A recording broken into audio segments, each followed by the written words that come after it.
ಓಂ ನಮೋ ವಾಲ್ಮೀಕಿಯೇ. ನಮಸ್ಕಾರ ಬಂಧುಗಳೇ. ನಾನು ನಿವೃತ್ತ ಪ್ರಾಧ್ಯಾಪಕ ಡಾಕ್ಟರ್ ಅರ್ಜುನ್ ಪಂಗನ್ನವರ್. ಹೇ ಸೀತಾರಾಮ್ ವಾಹಿನಿಯ ವಾಲ್ಮೀಕಿ ರಾಮಾಯಣ ಅಂದು ಇಂದು ಚಿಂತನ ಕಾರ್ಯಕ್ರಮದ 564ನೇ ಸಂಚಿಕೆಗೆ ತಮ್ಮೆಲ್ಲರಿಗೂ ಸ್ವಾಗತ. ಸೀತೆ ರಾಕ್ಷಸನಿಯರ ಬಿರುನುಡಿಗಳನ್ನು ಕೇಳಿ ಅವಳಿಗೆ ಹೇಳ್ತಾಳ, ನೀವು ಒಂದು ರಾಜಾಜ್ಞೆ ಹೆದರಿಕೆಯಿಂದ ಇವನ್ನೆಲ್ಲ ಇಂಥವು ಮಾತಾಡಿದ್ರಿ ಇಲ್ಲಿ, ಆದರೆ ನಾನು ಪತಿವ್ರತೆ, ನನ್ನ ಪತಿವ್ರತ ಧರ್ಮವನ್ನು ನಾನು ಪಾಲಿಸ್ತೇನೆ. ರಾಮನ ಸ್ಥಿತಿ ಏನೇ ಆಗಿದ್ದರೂ ಕೂಡ ನಾನು ಅವನ ಪತ್ನಿಯೇ, ಅವನೊಂದಿಗೆ ಇರುತ್ತೇನೆ. ನಾನು ಇನ್ನೊಬ್ಬ ಪುರುಷನನ್ನು ಮದುವೆ ಆಗುವ ಮನಸ್ಸಿನಲ್ಲಿ ಕಿಂಚಿತನೂ ವಿಚಾರ ಇಲ್ಲ ಅಂತ ಹೇಳುವಾಗ, ಈ ಹಿಂದಿನ ಕಾಲದ ಅಂದರೆ ಇಲ್ಲಿ ಇದರದ ಯುಗದ ಕೃತ್ಯುಗದಲ್ಲಿ ಆಗಿ ಹೋದಂತಹ ಪತಿವರ್ತೆಯರ ಹೆಸರುಗಳನ್ನು ಇಲ್ಲಿ ಸೀತೆ ಸೂಚಿಸ್ತಾಳೆ. ಮುಂದುವರೆದು, ಕೇಳಿ ಸೀತೆ ನುಡಿಗಳ ಕುಪಿತರಾದರು ರಾಕ್ಷಸರು. ನಾವು ಮದುವೆ ಆಗಂತ ಹೇಳಾಗತ್ತಳೋ, ಇವಳು ಏನಪ್ಪ ತನ್ನ ಪತಿವರ್ತ ಧರ್ಮದ ಬಗ್ಗೆ ನಿಂತು ಬಿಟ್ಟಾಳಲ್ಲ ಅಂಥೇಳಿ ಸೀತೆ ನುಡಿಗಳನ್ನು ಕೇಳಿ ಅವರಿಗೆ ಕೋಪ ಬರ್ತಿದೆ. ಯಾಕಂದರೆ ಸೀತೆ ಬದಲಾಗಲ್ಲ ಅಂತ ಗೊತ್ತಾಯ್ತು ಅವರಿಗೆ. ಆಕೆ ಮನಸ್ಸು ಎಷ್ಟು ಸ್ಥಿರವಾಗಿದೆ, ಗಂಡನ ಬಗ್ಗೆ ಎಷ್ಟು ಭಕ್ತಿ ಇದೆ. ಏನೇ ಆಕೆಗೆ ನಾವು ಆಮಿಷಗಳನ್ನು ಒಡ್ಡಿದ್ರು, ಹೆದರಿಕೆ ಹಾಕಿದರೂ ಕೂಡ ಅವಳು ತನ್ನ ಗಂಡನ ಪ್ರೀತಿಯಿಂದ ಗಂಡನ ಬಿಟ್ಟು ಬರಲಿಕ್ಕೆ ಸಾಧ್ಯ ಇಲ್ಲ ಅನ್ನೋದು ಗೊತ್ತಾದ ಕೂಡಲೇ ಮತ್ತು ಅವರಿಗೆ ಸಿಟ್ಟು ಬರ್ತದೆ. ಎಲ್ಲರೂ ಬ್ಯಾಗ್ ಹಿಡ್ತಾರೆ. ಬೆದರಿಸುತ್ತಾ ಸೀತೆಗೆ ಅಹಿತ ಶಬ್ದಗಳನ್ನು ನಿಂದಿಸಿದರು. ಬಾಯಿಗೆ ಬಂದದ ಶಬ್ದಗಳನ್ನು ಬಳಸಿ ಸೀತೆಯನ್ನು ಹೆದರಿಸುತ್ತಾ ಅವರು ರಾಕ್ಷಸನಿಯರು ಬೈತಾರೆ. ಸೀತೆಯನ್ನು ಬೆದರಿಸುವ ರಾಕ್ಷಸನಿಯರ ಶಬ್ದಗಳ ಕೇಳುತ್ತಾ ಶಿಶುಂಪಕ ವೃಕ್ಷದಲ್ಲಿ ಕುಳಿತಿದ್ದ ಹನುಮ ನಿಶಬ್ದ. ಇದೆಲ್ಲ ನಡೀತಾ ಇತ್ತು. ಅವನೇನು ಗಿಡದಾಗ ಕೂತಿದ್ದ ಹನುಮಾನ, ಅವ ನಿಶಬ್ದವಾಗಿ, ಅಂದರೆ ಅವ ಗೊತ್ತಾಗಿರ್ಬಾರ್ದು ಇಲ್ಲಿ ಮ್ಯಾಗ ಕೂತಾನಂತ ಹೇಳಿ. ಮ್ಯಾಗ ಗೊತ್ತಾನ ಇಲ್ಲಿ ಕೆಳಗಡೆ ಘಟನೆ ನಡೀತಾ ಇದೆ. ಅದೇ ನಿಶಬ್ದವಾಗಿ ಇದನ್ನೆಲ್ಲ ಕೇಳ್ತಾ ಇದ್ದ. ಜೊತೆಗೆ ಅವನಿಗೆ ಮತ್ತಷ್ಟು ಕನ್ಫರ್ಮ್ ಹಾಕೋತ ಹೋತು. ರಾವಣ ಬಂದು ಹೋದ, ಸೀತೆ ಅಂತ ಗೊತ್ತಾಯ್ತ. ಮೊದಲು ಹಾವಭಾವ ನೋಡಿದ್ದ, ಸೀತೆ ಅಂತ ಗೊತ್ತಾಗಿತ್ತ.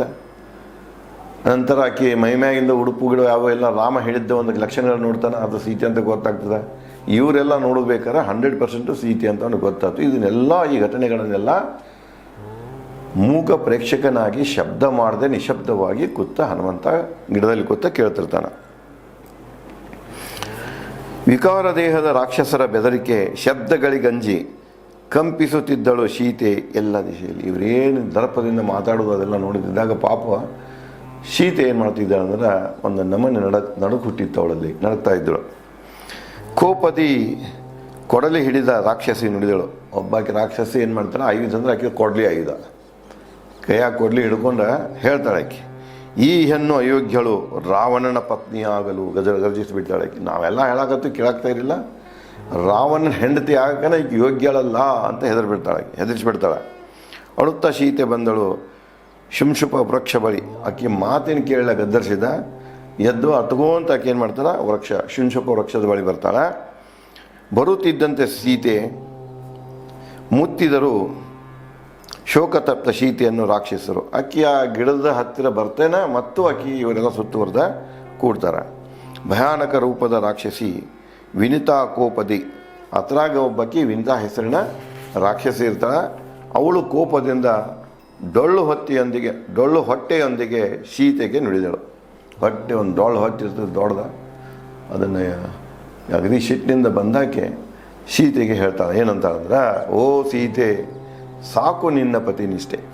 ಅವಾಗಿಂದ ನಿನ್ನ ಕೇಳಾಕತ್ತನು ಬರೀ ಪತಿ ಬಗ್ಗೆನ ಹೊಳ್ತಾ ಇದ್ಯೆ, ಸಾಕು ಮಾಡು ನಿನ್ನ ಪತಿ ನಿಷ್ಠೆ ಅಂತ ಹೇಳ್ತಾಳೆ.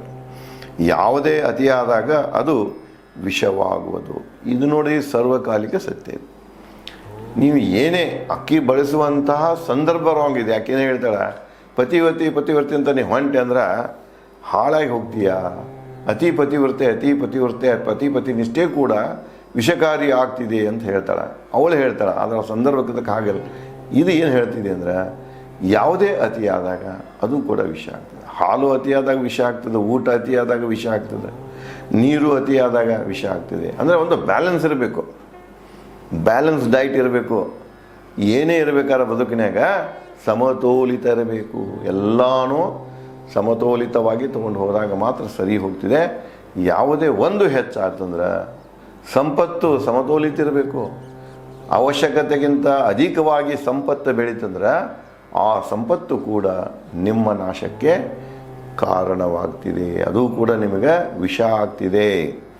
ಅದನ್ನೇ ವಾಲ್ಮೀಕಿ ಹೇಳ್ದ, ಯಾವುದೇ ಅತಿಯಾದಾಗ ಅದು ವಿಷವಾಗುವುದು. ಓ ಸೀತೆ, ನಿನ್ನ ಮನುಜ ಧರ್ಮ ನಿರ್ವಿಸಿರುವಿ, ನಾ ಹೇಳಿದ ಕೇಳು ನಿನ್ನ ಸುದೈವಕ್ಕಾಗಿ. ಇಲ್ಲಿ ಮತ್ತೊಂದು ವಿಷಯ ವಾಲ್ಮೀಕಿಯರು ಪ್ರಸ್ತಾವ ಮಾಡ್ತವೆ. ಮನುಜರಲ್ಲಿ ಮಾತ್ರ ಈ ಯಾವುದು ಪತಿಧರ್ಮ ಇದೆ.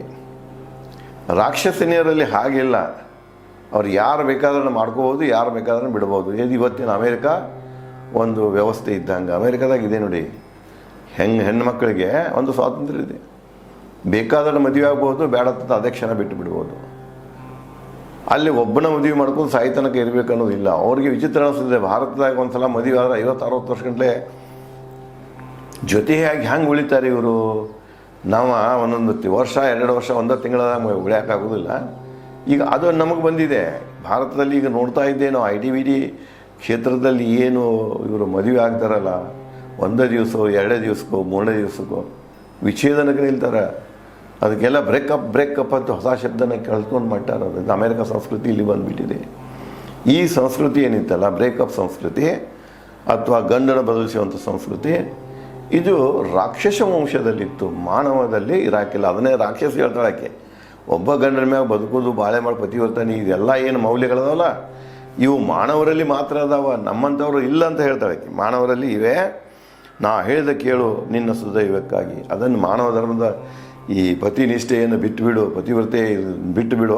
ನಾ ಏನು ಹೇಳ್ತಾನಲ್ಲ ಅದನ್ನು ಕೇಳು, ನಾ ಹೇಳ್ತಾ ಇರೋದು ನಿನ್ನ ಸುದೈವಕ್ಕಾಗಿ ಅಂತ ಹೇಳ್ತಾಳೆ. ಬಿಡು ದುಃಖಿತ ಮನುಜ ರಾಮನನ್ನು. ರಾಮ ಮೊದಲೇ ದುಃಖದಲ್ಲಿದ್ದಾನ. ಅವನು ದುಃಖದಲ್ಲಿ ಇದ್ದವಂಥ ಮನುಷ್ಯನ 108 ಕಂಟಕಗಳ ಅವನು ಬೆನ್ನು ಹತ್ಯಾವ. ಅಂಥವನ್ನ ನೀವೇ ಬೆನ್ನು ಹತ್ತಿ ನೀನು ಗಳಿಸುವ, ನೀನು ಭೋಗಿಸುವಂಗದೀಯ, ನೀನೇನು ಗಳಿಸುವಂಗದೀಯ, ಬಿಟ್ಟುಬಿಡು ಅವನು. ಓ ಸೀತೆ, ಸ್ವೀಕರಿಸಿ ರಾಮನ. ಜಗತ್ತಿನೊಡತಿಯಾಗುವೆ. 3 ಲೋಕಗಳನ್ನು ಗೆದ್ದಂತಹ ರಾವಣನ ಹೆಂಡತಿ ಆದೆಂದ್ರೆ ನೀನು ಈ 3 ಲೋಕಗಳ ಒಡತಿಯಾಗ್ತಿವೆ. ಆ ಒಬ್ಬ ಕಂಗಾಲಿದ್ದಂಥ ಮನುಷ್ಯ, ಗುಡ್ದಾಗಿದ್ದಂಥ ಮನುಷ್ಯ, ಎಲ್ಲವನ್ನು ಕಲ್ಕೊಂಡು ಬದುಕ್ತಿರುವಂಥ ಮನುಷ್ಯನ ಬೆನ್ನತ್ತಿ ನಿನಗೇನೂ ಆಗೋದಿಲ್ಲ. ಅವನು ಬಿಟ್ಟು ಬಿಡು, ನೀ ರಾವಣನ ಮದುವೆ ಆಗು, ನೀ 3 ಲೋಕದ ಒಡತಿ ಆಗ್ತಿ ಅಂತ ಹೇಳ್ತಾಳೆ. ಕೇಳದಿದ್ದರೆ ನಮ್ಮ ಮಾತುಗಳ ನೀನು ತಕ್ಷಣ ತಿಂದು ಹಾಕುವೆವು ನಿನ್ನ. ಇಷ್ಟೆಲ್ಲ ಹೇಳಾಕತ್ತೀವಿ, ನಿನ್ನ ಮಾತು ಕೇಳಲಿಲ್ಲ ಅಂದ್ರೆ ನಿನ್ನ ತಿಂದು ಹಾಕ್ತೀವಿ ಅಂತ ಹೇಳಿ ಅವಳು ಸೀತೆಯನ್ನು ಗದ್ದರಿಸ್ತಾಳೆ. ತೂಗುವ ಸ್ತನಗಳ ರಾಕ್ಷಸಿ ವಿಕಟ. ಇನ್ನೊಬ್ಬಾಕಿ ಬರ್ತಾಳೆ. ವಿಕಟ ಅನ್ನೋ ಹೆಣ್ಣಿನ ರಾಕ್ಷಸಿ. ಸ್ತನಗಳ ತೂಗು ಬಿದ್ದಿರ್ತಾವ, ಅಕ್ರಾಳ ವಿಕ್ರಾಳ ಇರ್ತಾರೆ ಅವರು. ಕೋಪದಿ ಸೀತೆಗೆ ಬೆದರಿಕೆ ಶಬ್ದಗಳನ್ನು ನುಡಿದಳು. ಈ ಶಿಟ್ಟಿನಿಂದ ಬಂದಾಕಿ ಸೀತೆ ಹೇಳ್ತಾಳ, ಓ ದುಷ್ಟ ಮನದ ಸೀತೆ, ಇಷ್ಟೆಲ್ಲ ಹೇಳಾಕತ್ತೀವಿ, ಮನಸ್ಸ ಪರಿವರ್ತನೆ ಇಲ್ಲ, ನೀ ದುಷ್ಟದೀಯಾ. ದುಷ್ಟ ಮನದ ಸೀತೆ, ಕೇಳಿದವ ನಿನ್ನ ಅಹಿತ ನುಡಿ, ಕರುಣೆ ಮೃದು ಸ್ವಭಾವದಿ, ಓ ಸೀತೆ ಪಾಲಿಸು. ನಾವೇನು ಹೇಳಾಕತ್ತೀವಿ ಅದನ್ನು ಪಾಲಿಸು. ನೀ ಮಾತಾಡೋದನ್ನೆಲ್ಲ ನಿನಗೆ ಕರುಣೆ ಹೃದಯದಿಂದ ನಾ ಎಲ್ಲ ಕೇಳ್ಕೊಂಡ್ರಿ. ನಿನ್ನ ಅಹಿತ ನುಡಿಗಳನ್ನು ನಾವು ಕೇಳಿ ನೀನು ಕ್ಷಮ ಮಾಡಿದ್ದೇವೆ. ಆದರೆ ನಾವೇನು ಹೇಳ್ತೀವಲ್ಲ ಅದನ್ನು ನಿನ್ನೆ ಪಾಲಿಸುವ ಅಂತ ಹೇಳ್ತಾರೆ. ನಮ್ಮ ಸಮಯೋಚಿತ ನಾವೀಗೇನು ಹೇಳಾಕತ್ತಿಲ್ಲ ನಿಮಗೆ, ಸಂದರ್ಭ ಸಮಯಕ್ಕೆ ಅನುಗುಣವಾದ ಮಾತು ಮಾಡಿದ ಸಮಯೋಚಿತ ಮಾತುಗಳನ್ನು ಹೇಳ್ತಾ ಇದ್ದೇವೆ. ಈಗ ನಿನ್ನ ಸಮಯ ನೋಡಬೇಕಾದ್ರೆ ಯಾವ ನಿನ್ನ ಪರಿಸ್ಥಿತಿಯಲ್ಲಿ ಅದಿ ಅಂದ್ರೆ ಅಸಹಾಯಕ ಪರಿಸ್ಥಿತಿಯಲ್ಲಿ ಇದೆಯಾ ನೀನು. ಇಂಥದ್ರಾಗ ರಾವಣ ನಿನ್ನ ಮದುವೆಯಾಗಿ ಗಟ್ಟಿಯಾಗ್ಯಾನ. ಇದು ಒಂದು ಸಂದರ್ಭ, ಸದಾವಕಾಶ. ಇದನ್ನು ಉಪಯೋಗ ಮಾಡ್ಕೊ. ನೀನು ಉಪಯೋಗ ಮಾಡಲಿಕ್ಕೆ ನಾವು ಸಮಯೋಚಿತ ಉಪದೇಶಗಳನ್ನು ಕೊಡ್ತಾ ಇದ್ದೇವೆ ನಿನಗೆ. ಬಿಡಿಸಲು ನಿನ್ನ ಯಾರಿಗೂ ಸಾಧ್ಯವಿಲ್ಲ ರಾವಣನ ಅಂತಃಪುರದಿಂದ. ಇದನ್ನು ಸ್ಪಷ್ಟವಾಗಿ ತಿಳ್ಕೊಂಡು ಬಿಡಲ್ಲ. ರಾವಣ ಏನು ನಿನ್ನ ಅರಮನೆಯಾಗಿ ಇಟ್ಕೊಂಡನ, ನಿನ್ನೇನು ಬಂಧಿಸಿ ಇಟ್ಕೊಂಡನ. ಈ ಬಂಧನದಿಂದ ಯಾರಿಗೂ ಮುಕ್ತ ಮಾಡಲಿಕ್ಕೆ ಆಗುವುದಿಲ್ಲ. ನಿನ್ನನ್ನು ಇಲ್ಲಿಂದ ಬಿಡಿಸಿಕೊಂಡು ಹೋಗಾಕ ಯಾರಿಗೂ ಸಾಧ್ಯ ಇಲ್ಲ. ಈ ಅನಿವಾರ್ಯತೆಯನ್ನು, ಈ ಸತ್ಯವನ್ನು ನೀನು ತಿಳ್ಕೊಂಡು ಮನ ಬದಲಿಸಿಕೊಂಡು ರಾವಣನನ್ನು ಪತಿಯನ್ನಾಗಿ ಸ್ವೀಕರಿಸುವಂತ ಸೀತೆಗೆ ಹೇಳ್ತಾರೆ. ಓ ಸೀತೆ, ಬಿಡುಗಡೆ ಆಸೆ ತೊರೆ. ಇನ್ನಿನ್ನು ಯಾರು ಬಿಡ್ಸ್ಕೊಂಡು ಹೋಗ್ತಾರೋ, ಗಂಡ ಬಂದು ಬಿಡ್ಸ್ಕೊಂಡು ಹೋಗ್ತಾರೋ ಅನ್ನುವಂಥ ಇನ್ನಿನ್ನು ಆಸೆ ಇದೆ, ಅದರ ಮ್ಯಾಗೆ ನಿನ್ನ ಜೀವಂತವಾಗಿದೆ. ಆ ಆಸೆಯನ್ನು ಬಿಟ್ಟುಬಿಡು. ಕಣ್ಣೀರು ಸುರಿಸದಿರು. ನೀ ಎಷ್ಟೇ ಕಣ್ಣೀರು ಸುರಿಸಿದರೂ ಕೂಡ ಅದಕ್ಕೆ ಏನು ಫಲ ಸಿಗುವುದಿಲ್ಲ. ಕೇಳೋರಿಲ್ಲಿ ಯಾರೂ ಇಲ್ಲ, ರಾವಣನ ಹೊರತುಪಡಿಸಿ ನಿನ್ನ ಸುಖ ಕೇಳೋರಿಲ್ಲಿ ಯಾರೂ ಇಲ್ಲ. ನಿನಗೆ ಅನಿವಾರ್ಯ ಇದೆ ರಾವಣ. ಬಿಡು ವ್ಯರ್ಥದ ಶೋಕ. ರಾಮನ ಸಲುವಾಗಿ ನೀ ಏನು ಶೋಕ ಮಾಡ್ಕೋತ ಕೂತಿ, ಅದನ್ನು ಬಿಟ್ಟು ಬಿಡು. ನಡೆ ನಮ್ಮ ಮಾತಿನಂತೆ. ನೀ ಎಷ್ಟೇ ರಾಮನ ಕುರಿತ ಶೋಕ ಮಾಡಿದ್ರು, ಧ್ಯಾನ ಮಾಡಿದ್ರು, ಜಪ ಮಾಡಿದ್ರು, ಉಪವಾಸ ಬಿದ್ದರೂ ಏನೂ ಆಗೋದಿಲ್ಲ, ವ್ಯರ್ಥದು. ಅದೇನು ನನಗೆ ಲಾಭ ಸಿಗುವುದಿಲ್ಲ, ನಿನ್ನ ಬಿಡುಗಡೆ ಆಗೋದಿಲ್ಲ. ನೀನು ಅನಿವಾರ್ಯ ಇದೆ. ಅದಕ್ಕೆ ನಮ್ಮ ಮಾತಿನಂತೆ ನೀನು ರಾವಣನನ್ನು ಒಪ್ಪಿಕೋ ಅಂತ ಹೇಳ್ತಾರೆ. ಓ ಸೀತೆ, ಪ್ರೀತಿ ಸುಖ ನಿನ್ನದಾಗಿಸಿಕೋ. ನಡೆ ರಾವಣನ ಇಚ್ಛೆಯಂತೆ, ಬಿಡು ನಿತ್ಯದ ಶೋಕ. ದಿವಸ ಅಳ್ಕೋತ ಕೊಂಡುದು, ಗೊಳಾಡ್ಕೋತ ಕೊಂಡುವುದನ್ನು ಬಿಡು. ರಾವಣ ಏನು ಹೇಳ್ತಾನಲ್ಲ ಅದನ್ನು ಹೇಳ್ದಂಗೆ ನಡ್ಕೊಂಡು ಹೋಗು. ಅವನ ಪತ್ನಿಯಾಗು. ಅವನ ಪ್ರೀತಿ, ಅವನ ಸಂಪತ್ತಿಗೆ ನೀನು ಒಡತಿಯಾಗ್ತೀಯ ಅಂತ ಹೇಳ್ತಾಳೆ. ಚಿರವಲ್ಲ ಯೌವನ. ಇಲ್ಲಿ ನೋಡಿ ವಾಲ್ಮೀಕಿಯವರು ಮತ್ತೊಂದು ಜನರಲ್ ಆಗಿ ಬೋಧನೆ ಮಾಡ್ತಾರೆ. ಚಿರವಲ್ಲ ಯೌವನ. ಇದೇನು ವಯಸ್ಸಿದೆ, ಯೌವನ ಏನಿದೆ ಅದು ಸ್ಥಿರ ಅಲ್ಲ. ಯಾವುದೂ ಸ್ಥಿರ ಅಲ್ಲ. ಯಾವುದಂದರೆ 3 ಬರ್ತಾವೆ ನಮಗೆ. ಬಾಲ್ಯ ಬರ್ತಿದೆ, ಅದು ಸ್ಥಿರ ಅಲ್ಲ, ಅದು ಬದಲಾಗೋದನ್ನ. ಯೌವನ ಬರ್ತಿದೆ, ಅದು ಸ್ಥಿರ ಆಗೋದಿಲ್ಲ, ಅದು ಹೋಗ್ತದೆ.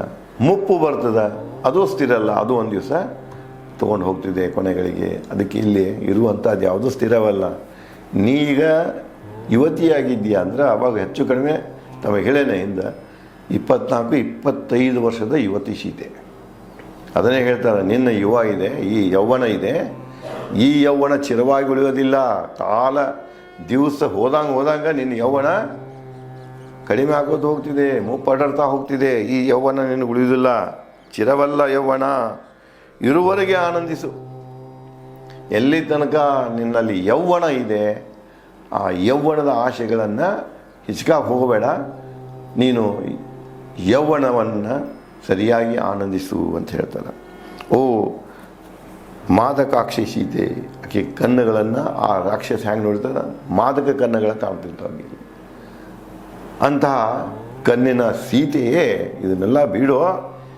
ನಿನ್ನ ಯೌವನ ಹೋಗುವ ಪೂರ್ವದಲ್ಲಿ ನೀನು ನಿನ್ನ ಯೌವನವನ್ನು ಸರಿಯಾಗಿ ಬಳಸಿಕೋ ಅಂತ. ಅರಣ್ಯವನ ವಿಹರಿಸಿ ರಾವಣನೊಂದಿಗೆ ಸುಖಪಡು. ಮದುವೆ ಆದ ನಂತರ ನಿಂದು ತಗೊಂಡು ಎಲ್ಲ 3 ಲೋಕಕ್ಕೆ ಅಡ್ಡಾಡ್ತಾನವ. ಅದೆಲ್ಲನೂ ಸುತ್ತಾಡಿಕೊಂಡು ಸುಖವಾಗಿ ರಾವಣನೊಂದಿಗೆ ಇರುವಂತ ಹೇಳ್ತಾಳೆ. ಓ ಸೀತೆ, ಒಪ್ಪದಿದ್ದರೆ ನನ್ನ ಮಾತುಗಳನ್ನು ಕಿತ್ತು ನಿನ್ನ ಹೃದಯ ನಾನು ಭಕ್ಷಿಸುವೆ. ಸಿಟ್ಟು ಬರ್ತದಕ್ಕೆ ನನ್ನ ಮಾತನಿ ಕೇಳಲಿಲ್ಲ ಏನು ಮಾಡ್ತಾನೋ, ನಿನ್ನ ಎದೆ ಬಗಿದೋ, ನಿನ್ನ ಹೃದಯ ಏನಿದೆಯಲ್ಲ ಅದನ್ನು ಕಿತ್ಕೊಂಡು ತಿಂದು ಬಿಡ್ತಾನೋ ಅಂತ ಹೇಳ್ತಾಳೆ. ರಾಕ್ಷಸಿ ಚಂಡೋಧರಿ ಕುದಿಯುವ ಕೋಪದಿ ಗದ್ದರಿಸಿದಳು ಸೀತೆಗೆ ನುಡಿವಳು. ಅದರ ಮತ್ತೊಬ್ಬಾಗಿ ಬರ್ತಾಳೆ. ಆಕೆ ಹೆಸರೇನಂದ್ರೆ ಚಂಡೋದರಿ. ಅವಳು ಕೂಡ ಸಿಟ್ಟಿನಿಂದ ಬಂದ ಸೀತೆಗೆ ಗದ್ದರಿಸುತ್ತಾ ಹೀಗೆ ಹೇಳ್ತಾಳ. ನೋಡಿ ಈ ಮೃಗನಯನಿ ಬೆದರಿದ ಮೃಗದಂತೆ ಹೃತ್ತಳ ಬಗ್ಗೆ ಎನ್ನ ಮನದಲ್ಲಿ ಚಿಗುರಿತು ಆಶೆ. ನೋಡಿ ಈ ಮೃಗನಯನಿ ಬೆದರಿದ ಮೃಗದಂತೆ. ಮೃಗನಯನಿ ಯಾರು? ಸೀತೆ.